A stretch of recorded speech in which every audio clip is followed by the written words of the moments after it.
Thank you, everybody. It's wonderful to be here again. And, you know, I have to be honest with you. I don't think that I'm the only person in the room who's surprised that we're here tonight. For those of you that were here last year, you remember my comments from the podium. It was at that time that I mentioned to everyone that Frank had just been diagnosed after 12 years of essentially being in remission from this very aggressive bladder cancer that had spread to his spine. We learned that the cancer had spread to his brain. And if you weren't aware of that, just to tell you the gravity of this is an incredibly challenging bit of diagnosis.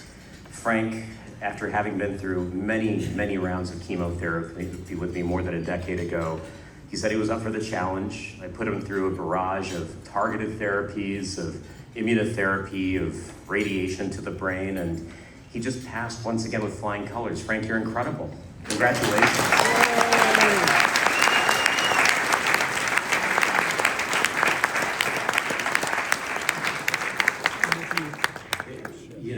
You could look at this situation as glass half empty. You could look at it as glass half full. And talking to Frank, he says, look, I'm always glass full of Chardonnay, of Bloody Marys, of all this stuff that, God, we're working on this. I'm trying to get him away from this stuff, but it's a work in progress. But I will say that you don't have to really look that far to see the immense progress that we've made in cancer therapy. You can just look to the Let's Be Frank committee. I often think of Jimmy Meyer. Where's Jimmy? Jimmy's sitting somewhere here towards the front. If you don't mind standing for a second, Jimmy, so everyone can see you. There he is. There's Jimmy. Frankie's a best friend, has been a big part of the committee for many years. And Jimmy actually came to me 2 years ago, diagnosed with a 20-centimeter kidney tumor. The cancer had spread to his pancreas. Thanks to one of our radiation oncology experts at City of Hope, Dr. Schwer, who's here in the audience. Dr. Schwer, if you're around. He received effective therapy for his pancreas. I barraged him with a year of immunotherapy, and now Jimmy's cancer-free. Congratulations, Jimmy.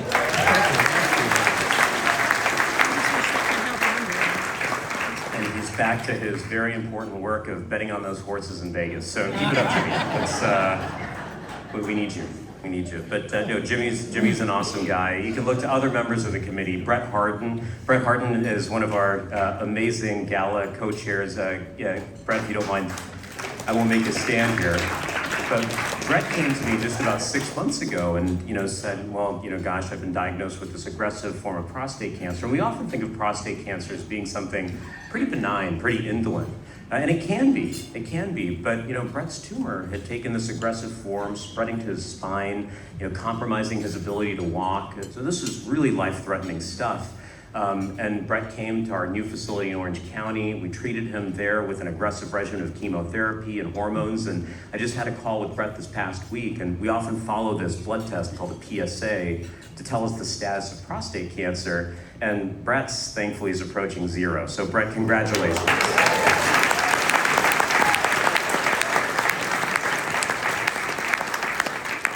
Just really outstanding. And then Patty, his wife, was just an amazing beacon of hope and support through the whole process. Patty, we love you too. Now getting to our honorees, right? First, in years past, there's people here who we can't go without remembering. Steve Hill, Donna Porter, so many others who have really made this event what it is today. And I also want to give a special shout out to Dick and Adrienne Thomas, who are here in the audience. Adrienne came to me and mentioned that her brother had been diagnosed with an aggressive form of kidney cancer, spread to his lungs. This happens to be, one of my areas of specialty. And this really illustrates how things come full circle. You wonder, where the millions of dollars go that we've raised at this event, and they pour directly into clinical trials that really test the best and the most innovative therapies that are out there. And actually, Adrienne's brother, Hank, is here tonight. I don't know, Hank, if you can stand for just a moment. I think you're off in the corner over there. Hank is just living proof of the fact that these clinical trials work. We put them on a study that we're doing looking at a combination of immunotherapy with what we call microbiome modulators, things that sort of enter deep into the gut and really promote the immune response. And just went over a set of scans with Hank, I think it was on Monday, right Hank? And we're having continued success, more and more decreases in his tumor sizes, and I think we're on the way to recovery. So congratulations, Hank.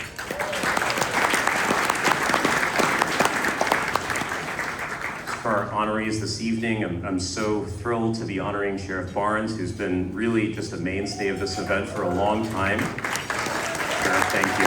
Thank you for everything that you've done for the community down here in Orange County. And I could go on and on all evening about Bo Brusco and Terry Brusco-Hausman. Terry Hausman, where are you? Terry is an angel that walks here with us on earth. Much of what I do in the clinics is, what I can in terms of the chemotherapy, the immune treatments. Terry takes on the role of really holding that patient's hand from the start of their cancer journey to finish. And I can't tell you how many lives, Terry, that you've touched over the many years that we've been together doing this event. So hats off to you. Thank you for everything that you do.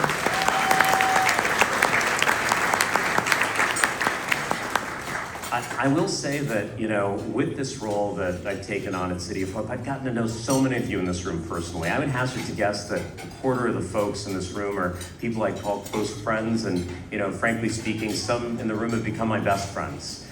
Just to give you a sense of how much I've learned about folks, I've learned about Frank's and Jimmy's and others' daily routines. I can tell you at every time of day what they're up to. 5 a.m., Frank is awake. At 5:15 a.m., Frank is out on the porch smoking a cigarette and having a Bloody Mary. And again, we're working on this, okay? It's a work in progress, right, Frank? We're working on it. We're trying our best. At 6 a.m., he's off to the office doing taxes. A couple of your returns are in the mail from him. At 11 a.m., it's lunch with the boys for glass number 1 and 2 of Chardonnay. And, for 3 o'clock, it's nap time with glass number 3. And then at 5 or 6 p.m., it's dinner with Claudette with glass number 5 and 6. And then it's lights out, but after a shot of Don Julio, 1942. Is that...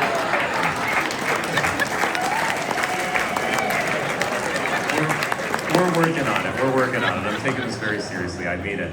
I will say that over the years, I've gotten to know so many of you so personally. But one thing that I haven't done is I haven't let a lot of you into my personal life and told you about my journey towards becoming an oncologist here at City of Hope. And, I think a lot of people assume that, my parents were doctors and so forth. It really couldn't be further from the truth.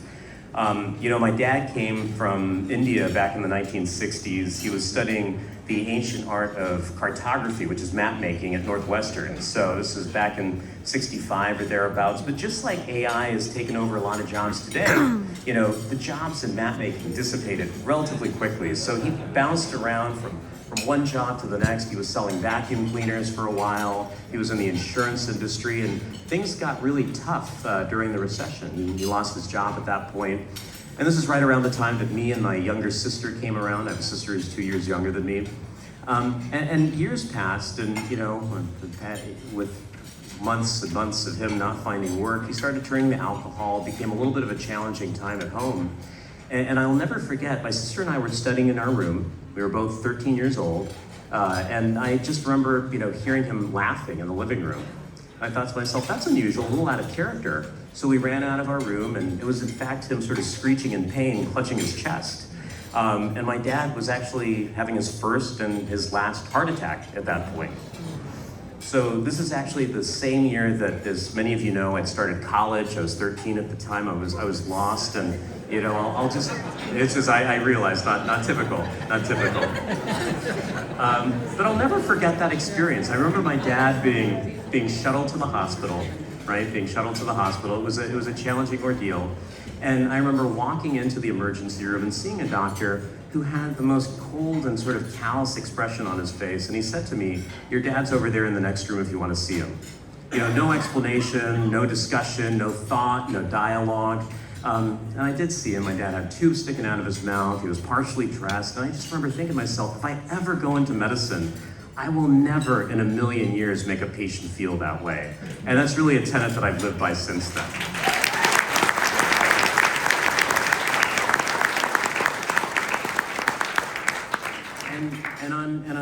different note, I will say that those years that passed after, I was 13 and just starting on my college career were rough, right? Money was tight. My mom, bless her soul, was working as a waitress, working 2 jobs, a day shift and a graveyard shift. And I have to tell you, my mom at the time was actually my first mentor. And I didn't realize it then, but I'd go to a restaurant. She worked at a bunch of diners in the area of Covina, which is where I grew up. And I used to see her interactions with patients, right? So I would see her, in the doldrums of the evening with every type of customer. She would have folks rolling in at 2 a.m. who were drunk after going to the bar. She'd have elderly couples there for the early bird special, very cranky, crotchety. She'd have every type of individual there at the restaurant. And I just remember her making everyone, unconditionally, irrespective of the circumstances, feeling so special. I thought to myself, when I go into medicine, this is what I'm gonna do with that patient that's sitting in front of me. So my mom's here tonight, and I just wanted to say a big thank you to you, Mom.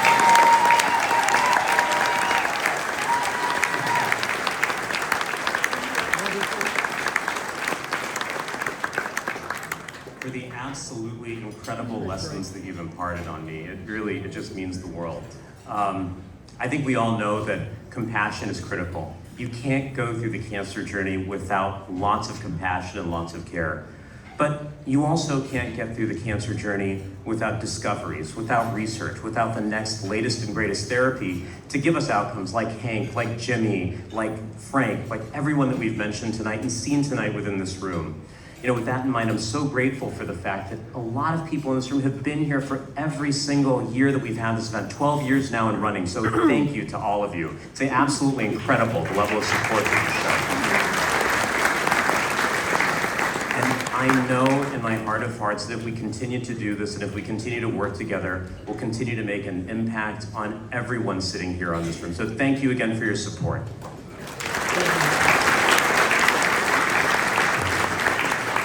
And with that, it gives me great pleasure to invite to the stage one of my true heroes, my dearest friend, Mr. Frank DeBella. Frank, come on up.